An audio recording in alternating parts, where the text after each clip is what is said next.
Okay, so the first thing we're going to talk about is responsibilities. So for health and safety, responsibilities of a team coach would be that they have to obviously keep an eye on all the players at each time. So if it's say for cricket, they obviously have to get different people to watch the groups. Say if they're in the net, in case say if there's an amateur, say they'd get like a slower bowler for them so they can get used to it, rather than they could pair say a good batsman with a not as good batsman, so they can just teach them what to do in that. And so for individuals, say if it was badminton for example, for health and safety would say be if you've got a player messing around with the kit and that, you have to be wary all times obviously in case they do anything, and it would be your fault then. So for both the health and safety would be obviously the coaches have to keep watching the players at all times to make sure that their job is done properly. Okay, next thing to talk about is first aid.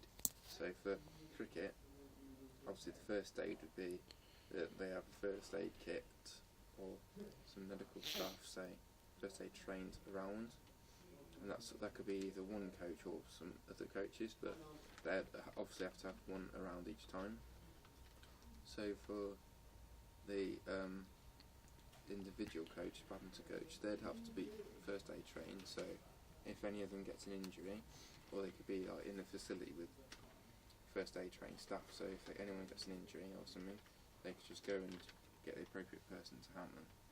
So the first aid thing for both team and individual coaches, they would have to be one coach has to be first aid trained to make sure that if an injury does occur, that they can deal with this properly.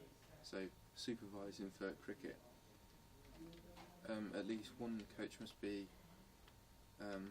supervising the players. So if they're bowling in the net, a coach must be supervising them to make sure that they're not messing around or anything, so they could get hurt if the person wasn't around, a coach. So for badminton, if there was an individual match going on and nobody was supervising, then they obviously wouldn't do their job right. They wouldn't be able to teach them any more new skills, or they could get hurt without anyone being there. So the last thing we'll talk about is suitable equipment for the session. So for a cricket coach, they would have to obviously get in advance stuff for the session, because there's a lot of players and there's a few coaches. So what they have to do is just get their kit ready for the session to make sure they've got enough balls and say bats in case they need to borrow any or stuff like that. So for the badminton, they would obviously have to get the same ready, but they would have to just be they'd obviously, because they're individual coach, they might have their own kit instead of say for cricket they might not be they might be beginners rather than the individual. They would be more advanced. So for both of these, the same one would be for both of them, that they obviously have to get the equipment ready before the session to make sure the session is good for the players to play.